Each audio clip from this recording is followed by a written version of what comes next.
Hello and welcome to the radiotimes.com Doctor Who podcast. My name's Huw Fullerton, My name's Morgan Jeffrey. and this week we are stepping into the cockpit of The Pilot, an episode that doesn't actually have very much to do with pilots or cockpits or anything like that. Basically, this is obviously an episode quite popular with fans back in 2017, but it's sort of resurfaced recently, a bit like Heather in the episode, because Steven Moffat released an early draft script for the episode on the BBC Writers' Room website, and it sort of reminded us, kind of how much we enjoyed the episode, and kind of been an interesting way to look at how a Doctor Who episode evolves. Morgan, going back 3 years or so, what were your thoughts on the pilot the first time you saw it? Well, it's remarkable that it's only been 3 years, because to me it feels like much longer. I think because Doctor Who has been so transformed and so much has happened in the interim. But I remember I went to a press screening of this episode and dashed immediately to the toilet as soon as it was over. I think possibly because, as you were saying earlier, a lot of running water in this episode, and I bumped into Mark Gatiss in the toilet, name drop, who was very effusive about the episode, and he said, "Oh, it feels like a fresh start," and I think he's right. It's something that's thrown around a lot, but I think with the pilot, for the first time in quite a long time, Doctor Who felt accessible again. It was refreshingly free of gimmicks. There was no big secret really surrounding Bill, in terms of, she was exactly who she appeared to be. There was no timey-wimey twist in terms of how she met the Doctor. She just felt like a very ordinary person who stumbled across this alien eccentric, and so there's almost Rose vibes going on, as in the episode, rather than the character. And I never get bored of those companion steps inside the TARDIS for the first time scenes, and this has one of the best, I think. Definitely the best. The way the camera sort of pans back slowly is brilliant. It's funny you say that, because I felt really similarly about the pilot when I saw it, which was just that I remember writing this at the time. This was before we knew Jodie Whittaker was going to be the Doctor, or that the Doctor was going to be a woman. And I remember writing at the time, basically thinking, Stephen Moffat's really done Chris Chibnall dirty here. We knew Chris Chibnall was taking over because he's already revamped the show. He's made it new again. How is Chris Chibnall going to find some way to make the show seem different in a year's time? Turns out he had quite a good way to make the show feel quite different and revamped, but I didn't know that at the time. It really does stand out as that. It's funny your anecdote, actually, because I've got a similar one. I was sitting next to Rona Munro, who wrote The Eaters of Light in this series. She's, I think, the only person who's written an episode of Classic Who and New Who. She was really nice. We chatted about a few things. But anyway, I actually had a similar sort of bathroom emergency, but because of the running water, I was absolutely desperate all the way through the screening. I had to get Rona Munro to I was like, if they say anything in the Q&A, you have to tell me. And so she was like, no, it's fine, I'll look after it for it. I just ran off and then ran back in. Yeah. But also, that was a fun moment in the, I think when I was sitting next to her, when she didn't know John Sim was going to turn up at the end either. So, because that was the big thing of that episode. Obviously, they had that big trailer where John Sim as the Master popped up. But the episode itself is quite interesting. And I don't know if you've looked at the draft script that they uploaded, but it's quite interesting to see how it evolved as well. Like, a lot of it in Stephen Moffat's first draft is pretty close to what we see, but also a lot of it is quite different. And a lot of what changed is kind of scenes with the Doctor and Bill. Like, there's scenes in the draft of the Doctor like going out on the pints with Bill and her friends, and playing VR and stuff. And I think one of the things that people like about this episode is how well it nails that kind of Doctor and Bill dynamic. Like, I don't know if you agree, but it feels like this was the first series that really got Peter Capaldi's Doctor as we kind of now think of him. Yeah, no, I agree. And I think a big part of that is his relationship with Bill. I would say his Doctor arguably transforms and evolves across his time on the show more so than any other new series Doctor. There's very distinct phases within the Peter Capaldi era. You have the kind of more severe Series 8 Doctor with all the "am I a good man" and all the kind of hand-wringing and moral quandaries. And then you have the sort of guitar-playing, aging hippie Doctor of Series 9.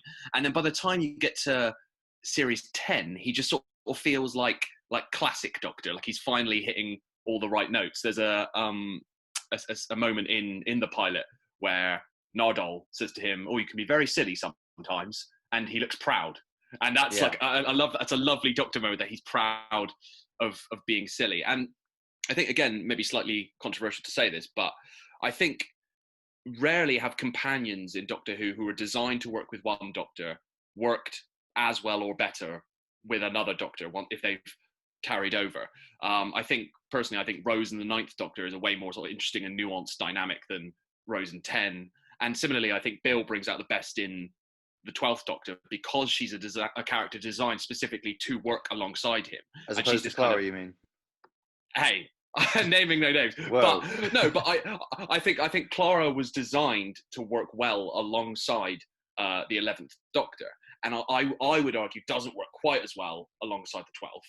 And I think Bill works well because she's written for Peter Capaldi's Doctor, and she's this wide-eyed student character, which works really well up against his deranged university lecturer, which he literally is in this episode.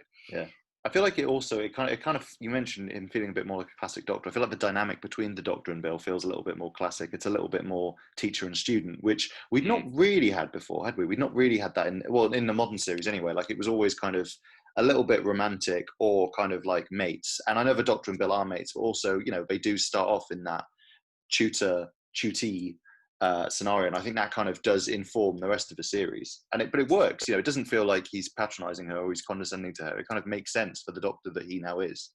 Yeah, no, and she absolutely holds her own against him, but also he is an alien who's travelled time and space and lived for millions of years potentially. So it makes sense that he is teaching her about the wider universe in this way, and it does hark back, as you say, to some of those classic Doctor companion setups from the classic series, where you had Leela and the Fourth Doctor, Ace and the Seventh Doctor, where there is that kind of Henry Higgins, Eliza Doolittle vibe going on. You mentioned, by the way, there isn't much of a mystery around Bill, but there is a mystery in the series. I don't know if you remember all the speculation about the vault. What's in the vault? Who's in the vault? What's the Doctor guarding? And a few episodes later, I can't help but hear that in Brad Pitt's voice. What's in the vault? What's in the vault? But as it turns out, it was Missy, and we can't learn that later on. It's like, oh, okay, move on. Yeah. But it was kind of interesting, like the idea that they were playing around with that, where the Doctor's kind of earthbound for a while, a little bit like the Third Doctor, which they had been playing around with Peter Capaldi for a while, like a lot with his costumes and things like that. And I think there's quite an interesting idea of that, but we don't see it, and it's part of the way that the episode, I think, reinvents kind of modern Doctor Who a little bit, like not as much as we'd seen before, but is by having, like, it's been a while for the Doctor since he travelled. Do you know what I mean? It quickly sets up a new status quo, but then it breaks. Was actually the status quo is the Doctor picks up a companion and goes travelling. Do you know what I mean? Like, it does something quite clever in like setting up a status quo that doesn't really exist, so it can like break it. Like, we know he's going to take Bill travelling. We know that like they're going to zip around time and space, but I think it does quite a good job of kind of suggesting stuff that hasn't happened. Like, it's quite a good area, you'd think, that whole period for like other stories. I mean, it probably helped that we hadn't had a series for a year at this stage. We'd I don't know if people remember, but we skipped a year in 2016. We just had the Husbands of River Song, then we had a year off, and then we had the return of Doctor Mysterio, and then which was filmed like middle of the way through this series, and then you come back to this. So there had been a bit of a break, and the sort of Nardole thing, where Nardole's clearly a one-off character in the River Song episode, then comes back for Doctor Mysterio for some reason, and then is there again, like, helps sort of fill in those gaps a bit. But it's generally speaking quite an interesting series, because was Steven Moffat posted recently on Instagram, and he sort of admitted something he said before, which is, he wasn't supposed to do this series. He planned his last episode to be the Husbands of River Song. That was 5 years. Russell T Davies had done 5 years. That was him wrapping up his his first arc, essentially. Finally, yeah. And there's a nice kind of like synchronicity. Is that the right word to that? Because Husbands of River Song kind of ties up all the arc storytelling, as you're saying, that he started off with Silence in the Library, Forest of the Dead. Yeah, definitely. But instead he does this extra series. I think that's part of the reason it feels a bit fresh, is that it doesn't feel as much of the Moffat master plan as the last few series had. I mean, there definitely is elements of that, because, Missy was left behind in a previous story, so we kind of did want to see what would happen with Missy. And there is obviously a bit of an arc involving those two. But I do feel like part of the reason, like I say, that it felt so fresh is because it wasn't planned, so it kind of was a bit of a gimme. Do you know what I mean? And there was a real risk of this, I think, feeling like a lame duck series, because we already knew there was going to be a new Doctor. We already knew there was going to be a new companion, new writers, a whole new status quo. It's kind of like, does the stuff that happens in this series matter? And I think the reaction to it shows that, yeah, it does, totally. And I think it maybe, I don't want to speak for anybody, but it certainly felt in the watching of it like there was more creative freedom, maybe, like they felt a little bit more loose to kind of try different things. Yeah, no, I think so. I think, as you say, this series could have felt like treading water. But actually, the fact that with the previous series, Steven Moffat had kind of done everything he wanted to do in a way, that kind of freed him up to think about, well, what do I do now? Like I've completed in a way my River Song master plan. What do I do next? And so he had to come at it totally fresh, and knowing that this was definitely his final year, he could just kind of throw everything at it and see what sticks. And it is an odd series, though, it has to be said, series 10, in the sense of it starts off, you've got the pilot and then Smile and Thin Ice, and they're all quite stripped back to basics, standalone more or less episodes, with a sort of thin undercurrent linking them all.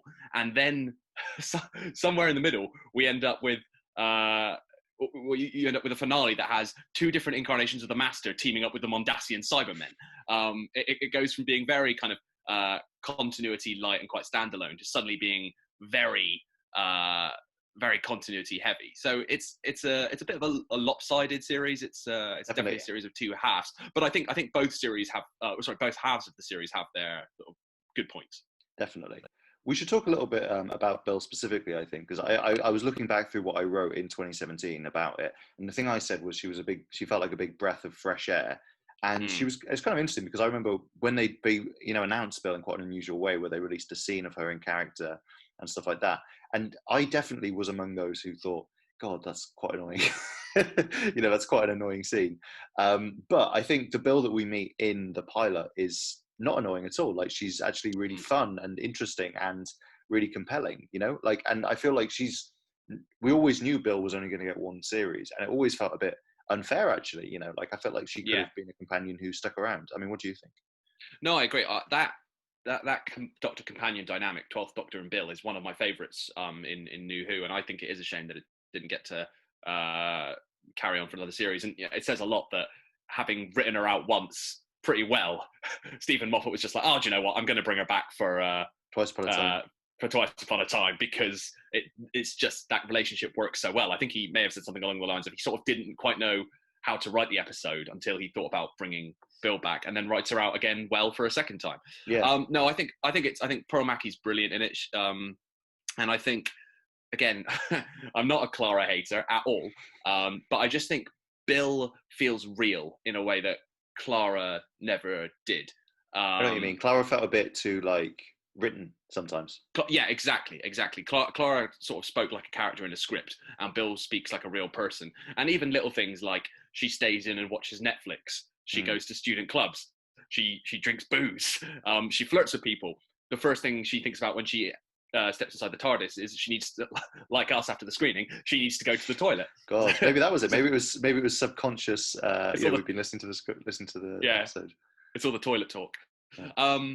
But no, she just instantly feels real, and I think that's why she works so well up against Capaldi's slightly more grand Doctor. People say, well, the Doctor is always the Doctor, but definitely different types of companions work better with different Doctors. And so, I don't think Bill would have worked, for example, with David Tennant's Doctor, who's quite pally and laddie and relatable. But when you've got Peter Capaldi's Doctor, who is a bit more stoic and a bit more distant, you need a character like Bill to drag him back down to earth. Definitely. I mean, what do you think of Bill with Jodie Whittaker's Doctor? Because I know that's something the fans have talked about for years, really. And there's a little hint of it in the new scene that Steven Moffat wrote for one of the watch-alongs that was cancelled, The Best of Days. There's a little hint about Bill and the Doctor meeting. I mean, how do you think that dynamic would work? I'm not so sure. I'm not sure it would work, because Bill's personality brings something out of Peter Capaldi's Doctor that he might not show to anyone else. And I think the 13th Doctor and Bill are almost too similar. They're both quite bubbly and ebullient, fun-loving characters. So like, they'd have a wonderful time together traveling in the TARDIS. But I just don't think there'd be much scope for kind of character conflict. They just have a really nice time. Yeah, they'd have a lovely weekend, and you know, we'd all have a lovely time. But it wouldn't be the stuff of high drama, exactly. Exactly. Yeah. We should also say in the episode, there's an unusual villain. We have Heather, the puddle monster, or the woman-shaped attack puddle, which is what it says in the original draft script. I don't think it makes it for the for the TV version. It's quite interesting because I remember watching this. I was sort of struck by how similar the idea and design was to the Flood from Waters of Mars. Do you know what I mean? The sort of dripping water and stuff. But it's actually quite. There was a running theme in Steven Moffat episodes, I think, and especially towards the end, of the monsters weren't really that monstrous. I mean, in the next episode, Smile, the nanobots, it's not really their fault. Like they just sort of, and they fix them. And then the monster in Thin Ice isn't really the monster. Is the humans who have chained it up. It's not the actual underwater creature. And same with Oxygen, it's the system that they're in that's bad, not necessarily the people affected by it. And then obviously Twice Upon a Time, there's not really anything to stop. It's actually quite nice what's happening to the dead people. And that goes all the way back to Empty Child Dr. Dances, right? Where the nanogenes are wreaking havoc, but it's just accidental. And it's interesting as well because Chris Chibnall's first series, Series 11, that was something that was often commented on in that series, that the monsters weren't all that villainous. A lot of the times they were just misguided or they'd misunderstood the situation. But actually, no, it's something that's been a trope that goes back further in Doctor Who. It's quite, sometimes they're the best stories, right? Like where there's more to it than just there's a baddie. I mean, I think there's a great line in the pilot actually where Bill asks, "Is everything out here evil?" And the Doctor says, "No, everything out here is hungry." And do you think your bacon sandwich loves you back? It depends what side of the cutlery you're on. Yeah. And I think there's something quite nice about that. And yeah, like we said, like Heather is kind of a good example of this stuff in terms of she just kind of is looking for someone to go traveling with, essentially, unknowingly as a sort of space oil infected puddle self.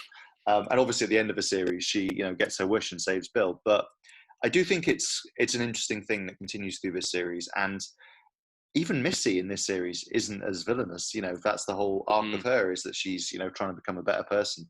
Spoiler alert, it doesn't work out. She becomes Sacha Dhawan and kills lots of people.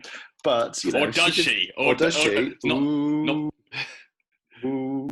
But yeah, no, it's definitely it's an unusual episode, the pilot. It's got bits of Rose, it's got bits of classic Who, and a few sort of archy bits from other places, but it is just fun, like watching it back for this, and even reading the script. You're just struck by it. Feels very light. It feels very like enjoyable, and I think that's kind of what Doctor Who needed at the time. I think it needed to kind of step away a little, and maybe it helped a little, but teeing up for the Jodie Whittaker series. As much as I said at the start, Steven Moffat is already rebooting the series. What can Chris Chibnall do? That's maybe a little helpful to kind of reboot the series a little bit, kind of back to a more basic version, and then to do that more extremely a year later. Maybe that helped audiences with that transition, I suppose. Yeah, because Doctor Who at the time was getting criticism from some quarters that it had become too confusing and too complicated and too convoluted.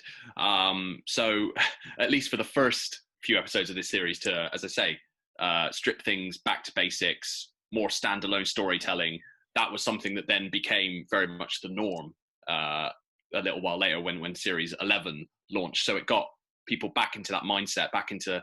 I feel like this was Doctor Who...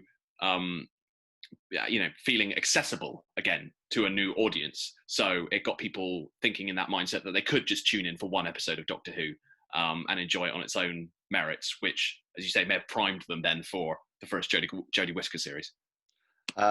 Yeah, I think it definitely did. I've also just realised one reason I connect this episode to Rose is all the chips, loads of chips. Like Bill serves chips. They're always talking about chips. It's a big theme of big game-changing Doctor Who episodes is chips.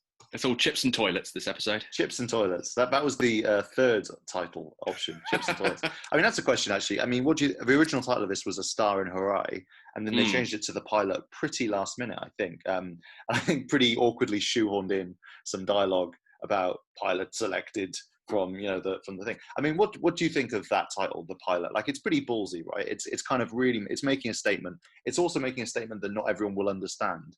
But what do you think? Which title would you have preferred?